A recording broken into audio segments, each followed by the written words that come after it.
Camiguin. Tinaguriang island born of fire dahil sa volcanic eruptions at geothermal activity dito. Alam mo ba na ang Camiguin ang second smallest province in the Philippines? Kung hanap mo ay ang best beaches in the Philippines ay sa Camiguin mo ito makikita. Meron silang White Island at Mantigi Island na kung saan makikita nyo ang napakaputi at pinong buhangin na may napakalinaw na tubig at protected marine life. Mabibighani ka rin sa ganda ng mga waterfalls sa Camiguin gaya ng Katibawasan Falls at Tuwasan Waterfalls na kung saan napaka-accessible lang nito at napapalibutan ito ng magagandang tanawin. Punong-puno rin ng history ang Camiguin na kung saan mapupuntahan din natin ang Sunken Cemetery at Old Church Ruins sa Catarman, Camiguin. At famous din sa Camiguin ang kanilang mga hot spring na Ardent Hibok-Hibok at soda water pool na nag-iisa lang sa Pilipinas. Kung di pa kasama ang Camiguin sa travel bucket list mo, ay ito na ang sign para puntahan mo ito. Hi Ka-Wonder! Welcome to Camiguin! So sa video na ito, share ko yung travel process kung paano pumunta dito sa may Camiguin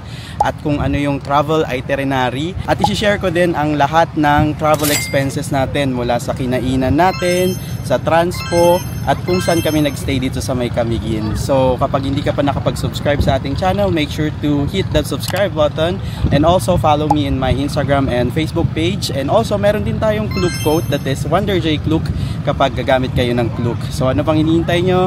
Tara na sa Camiguin! Nag-book kami ng flight mula Manila to Laguindingan Airport sa Cagayan de Oro. 2,000 pesos ang nabook naming round-trip flight ticket from Manila. Paglabas namin ng airport ay may mga van na nag-aabang papuntang Agora Terminal sa Cagayan de Oro. 200 pesos ang pamasahe dito at magta-travel kayo ng less than 1 hour. Good morning mga Ka-Wonder from Cagayan de Oro. So time check tayo, it's already 6 AM. And kaka-check out lang natin sa accommodation natin na Dimorvi Suites. Yan, sobrang mura doon, grabe. Parang siguro 500 pesos lang per night. Good for 2 na yun na, pero 12 hours pala yun, yung 500. Though kasi ang trip natin dito sa may CDO or ditong trip na to, sobrang transient tayo. So lumilipat-lipat talaga tayo. So yung mga kinukuha naming rooms or hotel is yung mga hours lang kasi parang ngayon ang itinerary natin from CDO pupunta tayo ngayon ng Camiguin. Ngayon is naglalakad lang tayo papunta sa Agora Terminal ng mga papuntang Butuan, yan, Camiguin. So walking distance lang siya, siguro mga 500 meters lang siya doon sa Dimorvi. Yan, so dito na sa Agora Terminal. Yan, itong kaliwang to, yan yung Winmin Transient Inn. Diyan tayo nagstay nung una natin. So dito tayo sasakay ng Camiguin.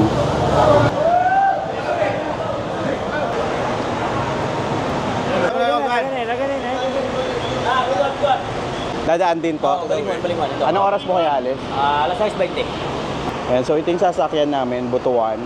Ayan o, may 8 stops siya. Ito, Balinguan. Meron na dun kasi kaso ordinary. Hindi siya, ito 6:20 alis. So tingnan natin kung magkano masahe mamaya. Hi Ka-Wonder, so nakasakay na tayo ng bus dito sa may galing sa may Agora Terminal dito sa may CDO papuntang Balinguan kasi dun yung port na sasakyan natin pa Camiguin. So ang umalis siya ng 6:20. So ang pamasahe natin is 245. Yung travel time natin from Agora Terminal dito sa CDO papunta dun sa Balinguan is about 2 hours.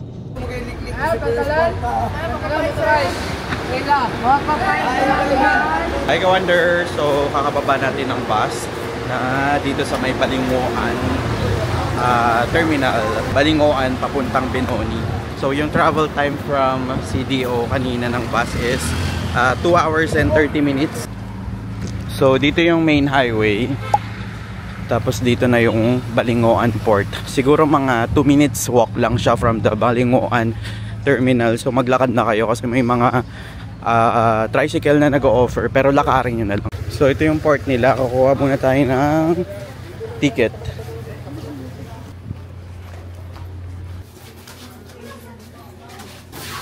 So ito yung pamasahe nila. Regular 359. Tapos discounted naman yung mga senior tsaka PWD.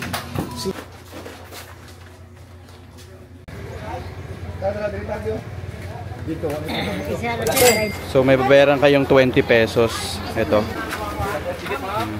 Terminal fee. Magkano po? 50.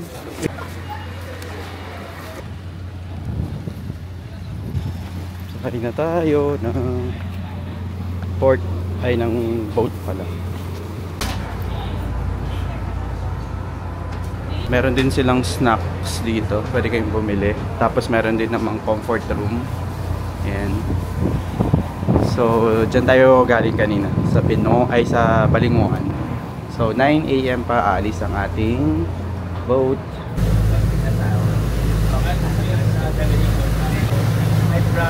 I wonder, after 1 hour, nakarating na tayo dito sa may Binoni Port. So, from Balinguan to Binoni is 1 hour ang biyahe. Nandito na tayo sa Port of Binoni. So ngayon, diskartehan natin kung paano tayo pupunta ng ating accommodation or baka magla-lunch muna tayo.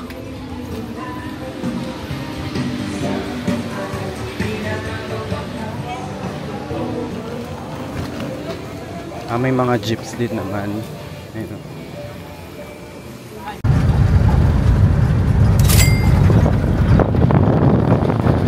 So ngayon, magla-lunch muna tayo. Dito kami kakain sa may Tambayan sa kanto. And along ito, circumferential road lang to. Maliit lang kasi yung Camiguin eh, 'di ba? Kasi 'di ba, siya yung second smallest province in the Philippines. So dito tayo kakain. Yan. Tambayan sa kanto. Yan, ito yung kanilang menu. Wow. Hello.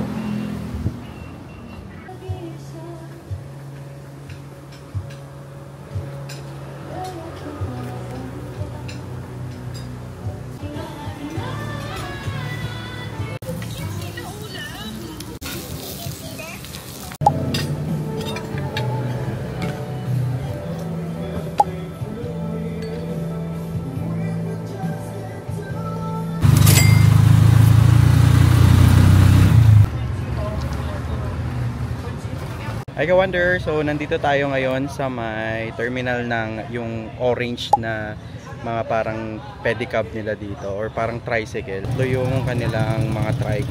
Merong orange, may yellow, tsaka merong green. Yung yellow tsaka yung green, pa-east daw siya. Papunta siya dun sa port. Pero yung orange, papunta siya sa airport. So, pa-west siya. So, yun yung note ko sa inyo. So ngayon hinihintay lang kami pasahero para pupunta na tayo sa ating accommodation.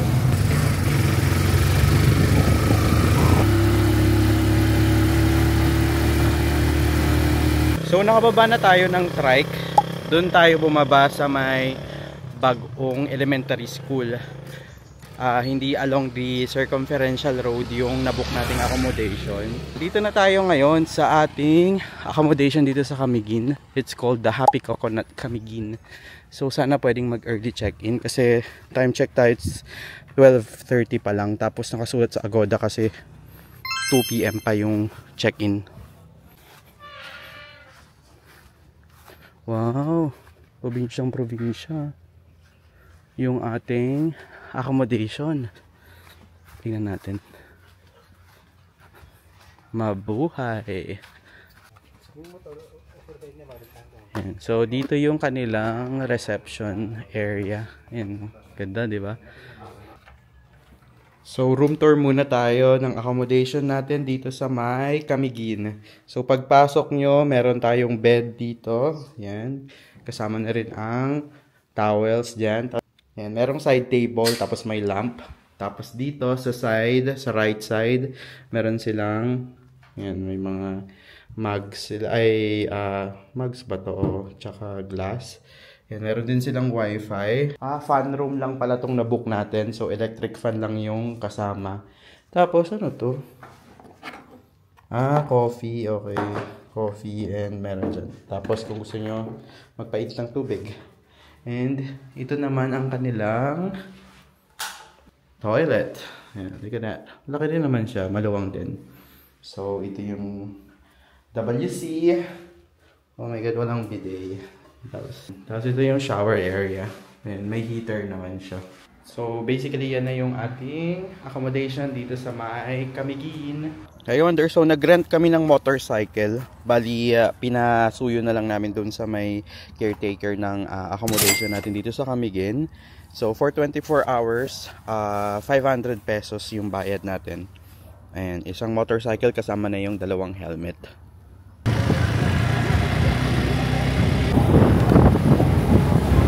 So first stop natin dito sa may Camiguin is dito sa may Camiguin sign, yan o. Dito yan sa may plaza ng Camiguin. So harap lang siya ng Jollibee. Ayan o, may Jollibee dito sa may Camiguin. Actually nakita ko meron din silang SM, may Gashano rin sila. So sobrang improved din naman pala ng Camiguin, no? Meron din sila ditong ATM machine na PNB. Ayan, ang ganda kasi nung sign na to, Camiguin. Ayan. Yan guys, meron din silang Gaisano dito. Yan o, Gaisano Camiguin. So mall yan na sikat dito sa may Visayas tsaka Mindanao. So merienda muna tayo. Meron silang homemade fishball, fried isaw, kwek-kwek, homemade siomai, tas drinks. Ayan, kay kuya. Tignan natin yung veggie ball ni kuya. Stop. Magra-ride. Oo, masarali. So next stop natin dito sa Camiguin is dito sa may Katibawasan Falls. So siguro nag-drive tayo ng around 10 minutes lang mula doon sa may pinanggalingan natin, doon sa may Gashano. Pagpasok nyo merong mga souvenir shops, yan. Tapos may bayad din yung parking fee nila. Kapag motor is 15 pesos. Tingnan natin kung magkano yung entrance. Katibawasan Falls, entrance fee is 75, regular 60, student PWD, cottage 150. Ang opening time nila is 8 AM, tapos nagko-close sila ng 5 PM. So, pasok na tayo. So, nakapasok na tayo dito sa Katibawasan Falls. Ayan, nakikita niya na siya. Ayan o. Tignan natin kung gaano siya kaganda ng mas malapit. Wow, ang taas pala niya. Ayan, meron ding toilet tayong nakita doon. Tapos meron din silang pinaparent na cottage dito. So, dito, kita na siya. Ayun, haba. Galing siya doon, punta siya doon. So, try natin bumaba.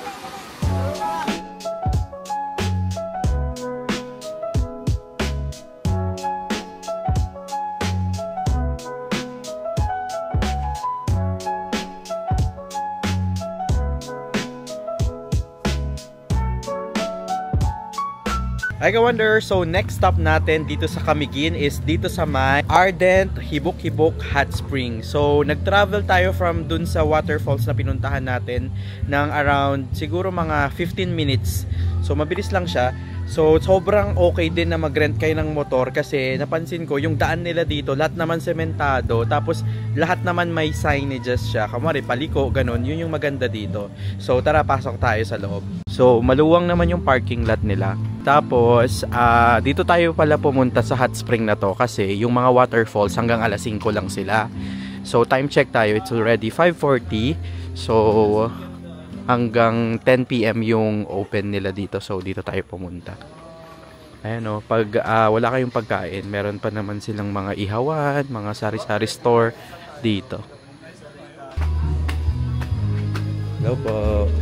Magkano po? Ay pala, 50 kapag adult. Dalawa po. 33.6. Ano po? Hindi na po mainit. Okay lang po. Bakit ano ba yung pinakamainit niyan? Last 2019 is mga 38. 38. Pero yan na yung normal ngayon. So, medyo madilim na kasi magsi-6 na, pero until 10 PM naman sila. So, this way to the pool. Ayan. Pero may mga ilaw din naman sila sa daan nila. Kasi nga hanggang gabi talaga sila nag-ooperate dito. So, medyo late. Iba rin yung vibe niya pag gabi na syempre. Ayan, pwede rin kayong mag-rent ng mga cottages. Yan, yung mga cottages na yan, 200 pesos yung rent niya. Ayun, may mga nagpipiknik pang family.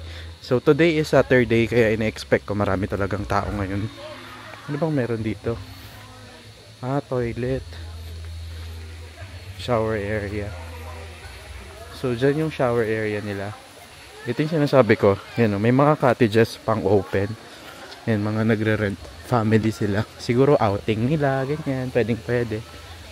Tignan natin tong hot spring nila dito sa may Hibok-Hibok Ardent Camiguin. Ayan, meron din silang pinoprovide na parang ihawan. Ayan, pag magpipiknik kayo, pwede kayong mag-ihaw. Yan. Maganda dito kasi until 10 PM nga. Oh, so ito na yung kanilang hot spring.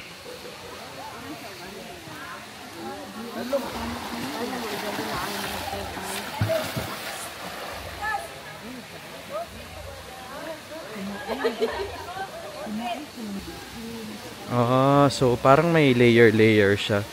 Ayun, may pinakamababang layer doon. Zoom natin ng konti. So, meron doon sa mababang part doon. Puntahan natin mamaya. Tapos meron dito sa bandang gitna. Ayan, meron ditong daanan. Tapos yan, dito kayo. Feeling ko parang medyo malalim na dito sa part na to. Tapos meron pa doon parang may mga bata kang naliligo pa.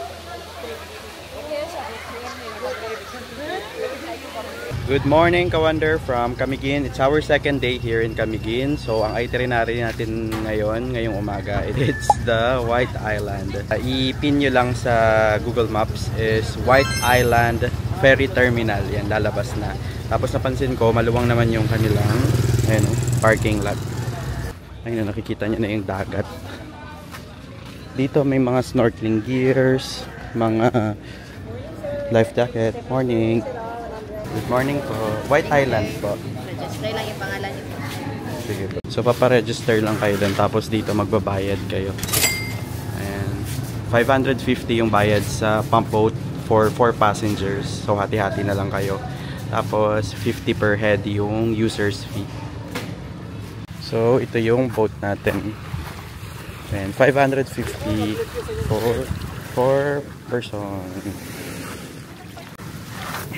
Thank you.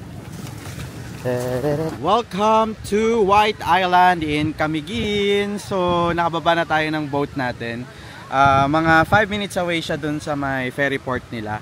Mabilis lang, pero yun nga lang, medyo malakas yung alon ngayon. So basically itong White Island talaga siya, walang masisilungan. Papakita ko na lang. So dun tayo galing. Yan, zoom natin. Yung parang community dun. Tapos andito na tayo ngayon sa White Island. Ayun sa gitna meron siyang parang mini swimming pool. Tapos hati-hati sila So meron silang sea urchin dito. Ayan. Magkano to, kuya? 4,100. Isa lang, magkano? 25. 25. Doon, mga black para dito. Ay, dalawang klase? Oh, slimy to ito. Ano yung slime itong colorful? Masarap yung black. Ito yung uni sa Japan. Yung uni sa Japan. Dito lang din nakuha yan. Wow. Fresh uni of Camiguin. Medyo mahangin nga lang. Di ko alam kung naririnig nyo ako.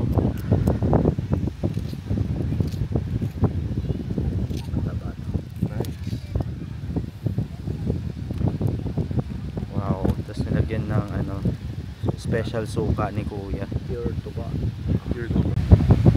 So to try natin tong sea urchin dito sa may White Island ng Camiguin. Ayun nilagyan ng suka ni Kuya Ronald.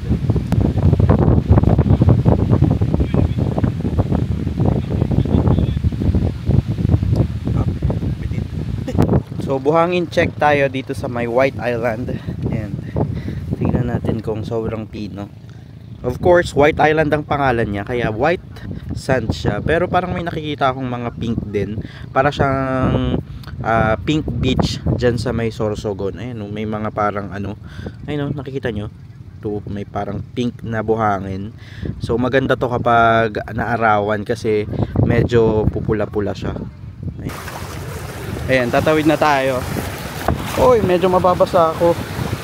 Ayan, linaw ng tubig dito, pero may pansin ko may mga bato-bato. Ayan, tatawid tayo dito sa may dagat. Ayan, papunta tayo doon sa kabila. Dito pa. Ayan, pupunta tayo doon sa may kabila.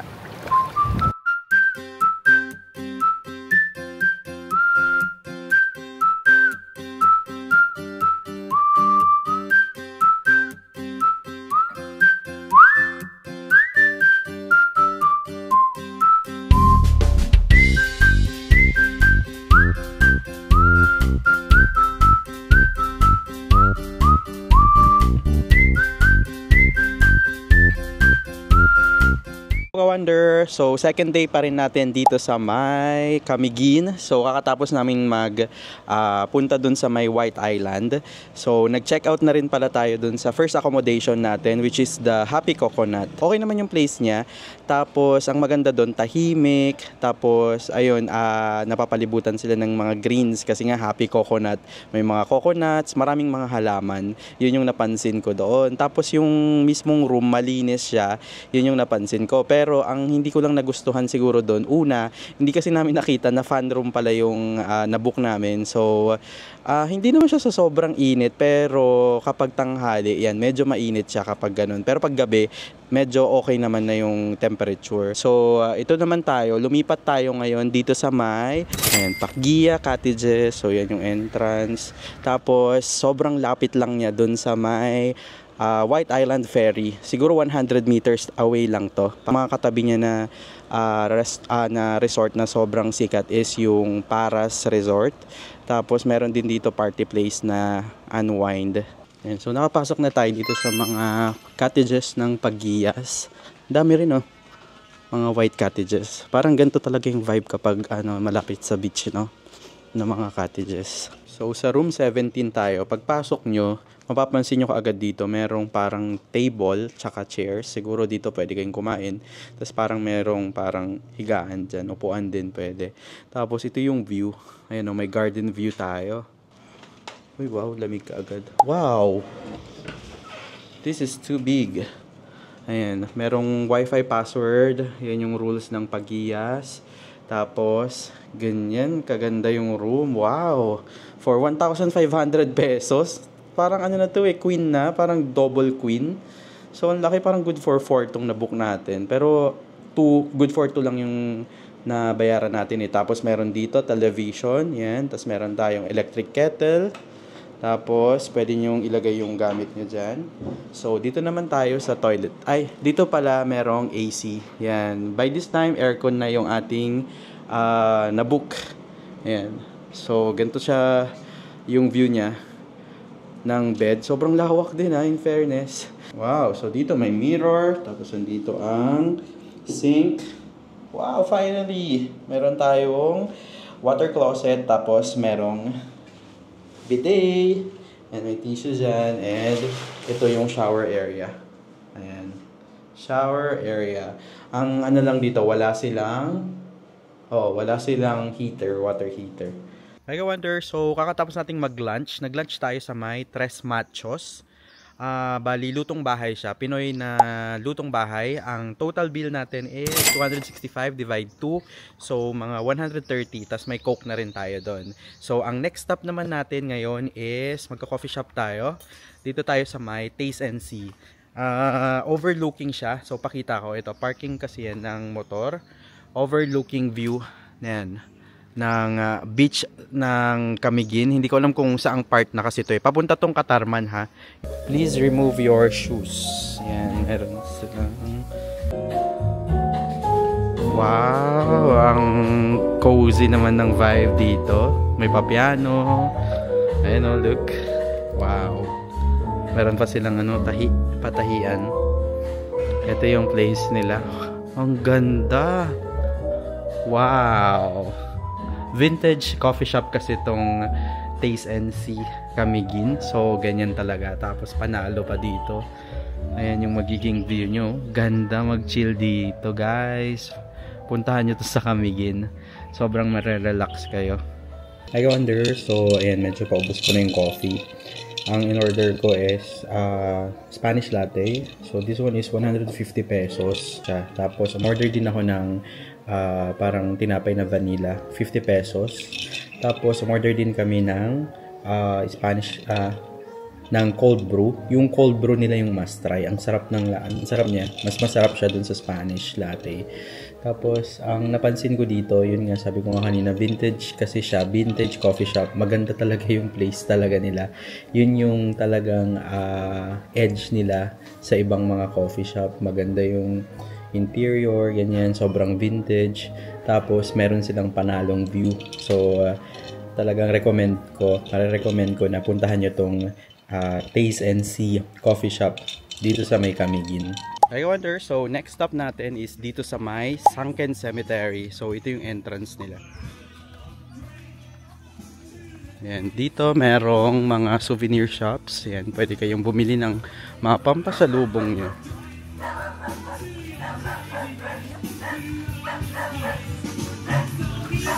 So itong Sunken Cemetery, may lumubog kasi dyan na sementeryo. So nung tumaas yung dagat, yan, pinagawan na lang siya ng cross na ganyan. Actually, ang pwede nyong gawin dito sa may Sunken Cemetery, pwede kayong mag-boating yan, papunta yan doon. Sa mismong cross na yan, may mga boats sila dito. Pwede rin kayong mag-snorkeling kasi snorkeling area din tong beach na natatanaw nyo ngayon. So, yan, pwede rin kayong mag-sightseeing lang, tambay-tambay. Yan yung pwede nyong gawin dito sa may Sunken Cemetery. Ang entrance fee pala dito is wala. So, free entrance tayo dito sa may Sunken Cemetery. Next stop natin is dito sa may old Spanish church ruins. Hello po. May entrance fee po tayo na 50 per head, sir. Sige po. Isang pangalan lang po. So nakapasok na tayo dito sa may old Spanish church ruins. Bali, tinatawag din siyang Katarman Church. Ruin siya ng simbahan ng Katarman. Bali, dito kasi tayo sa Katarman. Nung sumabog yung Mount Vulcan and yung Mount Hibok-Hibok, yan yung mga ruins ng simbahan na to na mga natira. So, naging special siya or isa siya sa landmark dito sa may Camiguin. Next stop natin dito sa Camiguin ay dito sa may Tuwasan Falls. So, mga 20 minutes away to dun sa may old Spanish church ruins na pinanggalingan natin. So, papuntang Katarman pa rin. So, Tuwasan Falls tayo. Tara, pasok tayo. So, sobrang lawak ng parking lot nila, di ba? Tapos, dito yung entrance. Tingnan natin kung magkano yung bayad. Meron silang mga toilets dito. Ayan, toilet facilities. May CCTV naman sila. Tapos, ito yung entrance. Afternoon po. Magkano po entrance? 75 each. Sige, wait lang po. Yan, naririnig nyo na yung agos ng falls, di ba? Ayan, oh. So, doon lang tayo galing sa entrance. Tapos, maglalakad lang tayo ng siguro mga 50 meters. Tapos yan kaagad yung falls. Wow. Wow. Wow. Ayan, may konting mga turista, pero konti lang talaga sila. Dalawa lang yung nakikita ko ngayon. Umalis na yung iba, pero ito na siya. Look at that. Wow. Ganda. Zoom natin. Grabe, ang ganda. Hindi mo na kailangan mag-trek ng mahaba kasi 50 meters from the entrance, ito na kaagad yung bubungad sa inyo. Wow. Ayan siya. Tignan nyo, ayan, pababa siya dito. Ayan o, ganda. Wow. Lapitan natin yung falls. Ayan o, grabe. Ayan o. Ang maganda dito, yan o, malapit pa lang. Ito to, pag pumasok kayo, medyo mababaw pa. Doon pa mismo yung sobrang lalim. Ayan siya o. Pero grabe lakas nung nung bagsak ng tubig. Kaya nakakatakot. Ang maganda, may tali naman. So, wag na kayong pumunta dyan beyond dyan. Tapos, ito naman yung makikita yung view. Ayan, dito siya. Kapag nagpunta kayo dito sa may Tuwasan Falls. I wonder, so next stop natin after ng Tuwasan Falls is dito sa may Soda Water Pool. Yan, siguro from Tuwasan Falls mga 10 minutes na motor ride siya. So mabilis lang. So isabay nyo tong itinerary na to, Tuwasan tsaka yung Soda Water kasi magkalapit lang sila. So tingnan natin kung magkano ang entrance. Hello po. Magkano po? 75 po, ilan po? So, ang entrance fee dito sa may Soda Water Pool ay 75 pesos. So, tour ko kayo. So, as per ate na nagbabantay, naging soda water pool daw tawag dito kasi yung lasa daw ng tubig is carbonated. So, para siguro siyang soft drinks. Ganun yun. Ayan na siya. Ito na yung pool area nila ng Soda Water Pool. Ayan. Today is Sunday, so may mga tao kayong makikita talaga kasi weekend talaga, marami talagang tao din. To hindi sa pag sa ibang lugar talaga ng weekend, ito konti na to.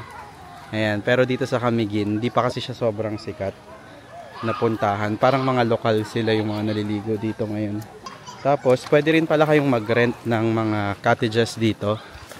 150 per cottage for 3 hours. And may ihawan din sila. Tapos, dito sa area na to, makapansin nyo, meron silang faucet. Ayan o, pwede kayong uminom. Ayan o, for drinking purposes only. So, tikman natin yung soda water.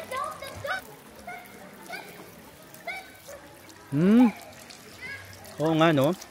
Medyo may spirit siya ng konti. Alam mo yung parang Sprite na walang spirit. Medyo matamis-tamis siya. 'Di ba yung Sprite na nabuksan na ganun. Pag nawala rin spirit niya, ganun yung medyo lasa niya. So meron silang dalawang pools. Meron dito yung malaking area. Ayan o. Tapos meron dito sa area na to parang mini pool. Ayan siya. Hi Ka-Wonder! So, nandito ngayon tayo sa may Tungatok Cliff. So, ang activity naman natin ngayon is magsa-sunset viewing tayo. Galing tayo dun kanina sa may soda water. So, nag-travel tayo ng around 20 minutes para manood ng sunset. So, time check tayo. It's already 5 PM. Tapos, chinek ko sa weather. Magbababa yung araw ng 5:30. So, saktong-sakto. So, tara. Ito yung view deck niya. Doon po. Pwedeng pumunta po lang. Pwede pero sa click lang po. So, dito daw yung view deck nila. Ayan, may restaurant din sila dito sa Tungatok. Diyan sa area na yan. Tapos, pumasok lang kayo dito. Nag-ask tayo ng permission. Kung pwedeng pumasok, pwede. So, dito tayo. Basta daw walang guest. Tapos, dito na tayo manonood ng sunset. Yan na siya. Pero wow! Look at that view. Look at that view. Wow. Ganda.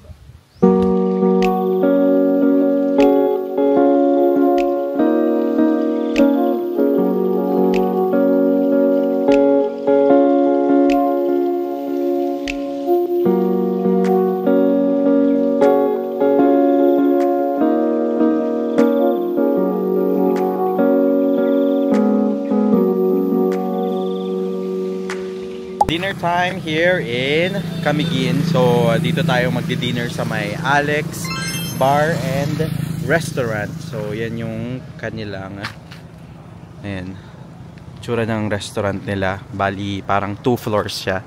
So, try nating pumasok. Malawak yung parking area nila, ha.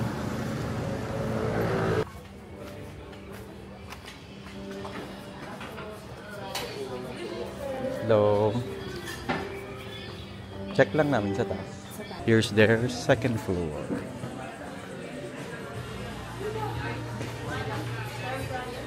Dito tayo uupo. In fairness, ang ganda ng setup nila. Ayun. Wow. Ayan, ito yung menu nila. Naka-tablet sila.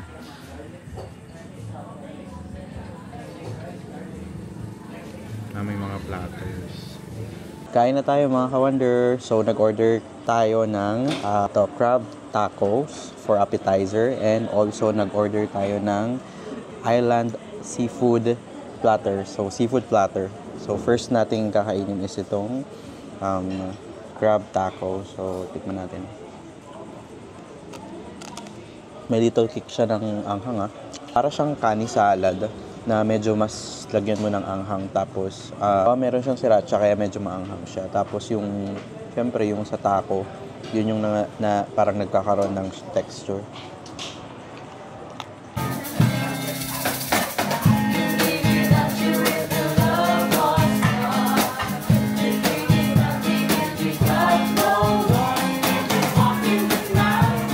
Good morning mga Ka-Wonder from Camiguin. So it's our third day here in Camiguin. So time check tayo, it's already 7, about parang 4 minutes before 7:30.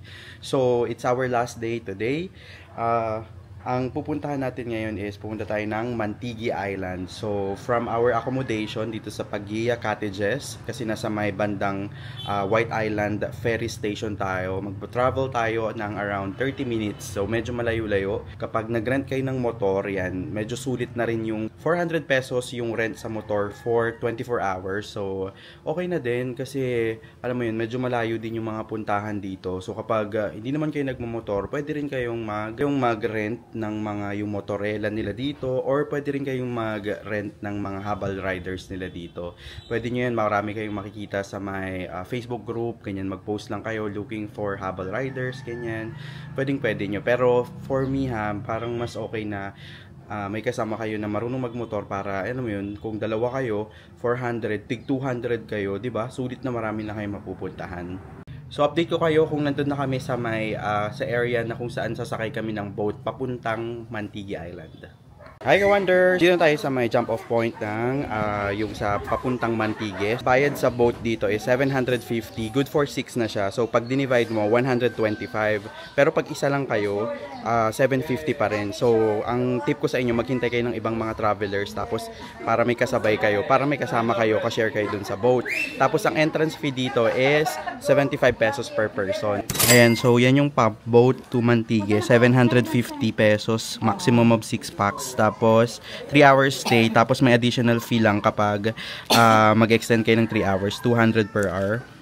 Tapos may entrance fee na 75 pesos for tourists, local 50 pesos. Tapos meron ding mga amenities na for rent. Ayan, lagay nyo ng screenshot nyo na lang. And mga other not allowed in the island. Ayan. Pwede kayong mag-rent ng ito, shoes, snorkeling shoes, tsaka meron din silang mga gears dito. And so palis na tayo. Ang travel time daw from dito sa mismong jump off point papunta doon sa Mantigi Island is 15 to 20 minutes. Hi ka-wonder! So touchdown Mantigi Island here in Camiguin. So ang travel time natin from dun sa may mismong daungan ng boat papunta dito sa Mantigi Island is around parang 15 minutes. So ang maganda dito sa Mantigi Island, ayan, white sand siya. Ano tayo, buhangin check tayo. Yan yung buhangin nila, oh. Actually parang mas pino tong buhangin nila kaysa dun sa may White Island. Para siyang medyo malapit na siya sa may Puka Beach ng Boracay. Tapos ang maganda dito sa may Mantigi Island, may mga puno. Ayan, hindi tulad dun sa may White Island, talagang ano dun, sandbar lang sila. Dito may mga puno kayong makikita, tapos may mga pagtatambayan talaga. Kanina galing tayo doon, pakita ko. Ayan, dyan sa mga bundok na yan, dyan tayo galing. Tapos binabalang tayo ng tour guide natin dito, ng boat. So tingnan natin yung tubig ng Mantigi Island. Kung malinaw ba. Wow! Yan, medyo may dumi-dumi lang ng konti, pero tingnan natin yung tubig. Ayan yung tubig dito sa may Mantigi Island. Medyo may mga bato-bato, pero hindi ko lang alam sa ibang area. Pero tignan nyo naman, parang swimming pool, di ba? Ikot pa tayo banda doon. Wow! Tapos ang maganda dito, yun nga, kita yung parang mga bundok ng Camiguin. Ayan, marami kasing mga bundok dito sa may Camiguin na active. Ang pwede nyong gawin dito sa Mantigi Island, yan, una, syempre, tumambay lang, chill. Pangalawa, pwede kayong mag-sightseeing, yan, ikutin nyo yung buong island. Kasi maliit lang siya kapag sa top view, makikita nyo siya sa maps. Pangatlo, snorkeling area din kasi dito. Meron silang sanctuary dito, marine sanctuary. So, separate pa yung bayad doon sa entrance doon. Parang 75 per pax yata yung bayad. Tapos, required kayong kumuha ng guide. 350 for 4 packs na yon. So maghanap na lang kayo ng kasama pag solo kayo para alam mo yun, mas makamura kayo. Anyway, ganun din naman yung sa my boat, 750 yon, pero good for 6. Ganun yung tip ko sa inyo, maghanap kayo ng mga joiners din, mga nagsusolo, ganyan, or couple, ganyan, para mabuo nyo yung 6. Pero pag gusto nyo nang umalis, pwede naman, pwede nyo naman masolo. Yun yung mga pwede nyong gawin dito sa may Mantigi Island.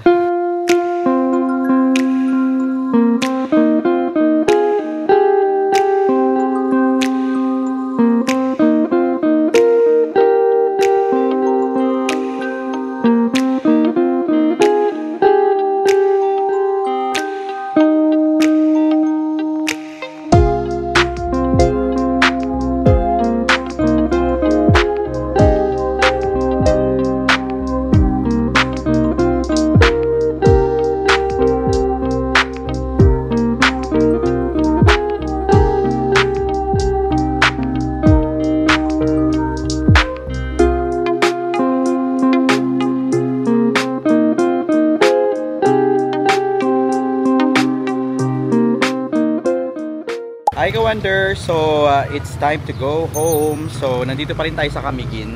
Nandito tayo sa may Mambahaw Center. So, syempre, bibili tayo ng pasalubong. Kung gusto nyong naghanap kayo ng pasalubong area dito sa may Camiguin, perfect ipasalubong itong yan. Van Dep. Ito, hanapin nyo yan. Pastel of Camiguin. Bali, para siyang yema. May yema siya. Tinapay na may yema. So, nandito lang sa may likod ng Gaisano yung na mall, yung kanilang bake shop. So, dito nag-originate yung Van Dep. So, ito siya. Ayan. Dito is yung mismong bakery nila. Ayan. Mga bakery sila. Mga freshly baked na iba't ibang klase ng tinapay. Tapos, punta lang kayo dito sa kaliwa.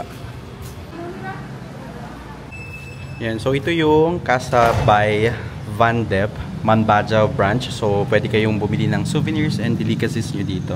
Open sila ng 7 AM to 7 PM. Ayan yung mga souvenirs nila dito. Ayan, may mga bags sila. And for 325. Meron din sila ditong mga products of Camiguin. Pero yung pinaka-famous talaga na benta ng Van Dep is yung pastel. You know, pastel is found only in Van Dep. Pastel of Camiguin. So, ang presyo nito is 315 isa. So, open natin. And medyo nagmo-moist pa siya. So, sa isang bag, anim siya pala. Anim. Ayan siya. So, 12 pieces na siya na tinapay. So, for 315 sulit na. Kasi kapag sa CDO kayo bumili, ang presyo niya is 375. Hi Ka-Wonder! So, nandito na tayo sa may Benoni Port. So, nag-travel tayo from dun sa Mambahaw. Time check tayo, it's 10 minutes before 4 PM. So, 3:50 PM. So, ang ilalagay ko dyan, ang maabutan na naming ferry papuntang Balingoan is 4:15. Pero ilalagay ko dyan yung schedule from Benoni to Balingoan. Tapos yung Balingoan to Benoni para may idea kayo. So, kung magtataka pala kayo, kasi yung case namin, babalik kasi kami ng Cagayan de Oro or CDO. So, hindi kami pumunta sa may Camiguin Airport. Pero kung nakapag-book naman kayo ng airplane from Camiguin to somewhere, doon na lang kayo sa airport ng Camiguin. So, may terminal fee na 30 pesos. So, yan na yung sasakyan nating super shuttle ferry papuntang Balingoan. Tapos sasakay tayo ng bus from there papuntang CDO.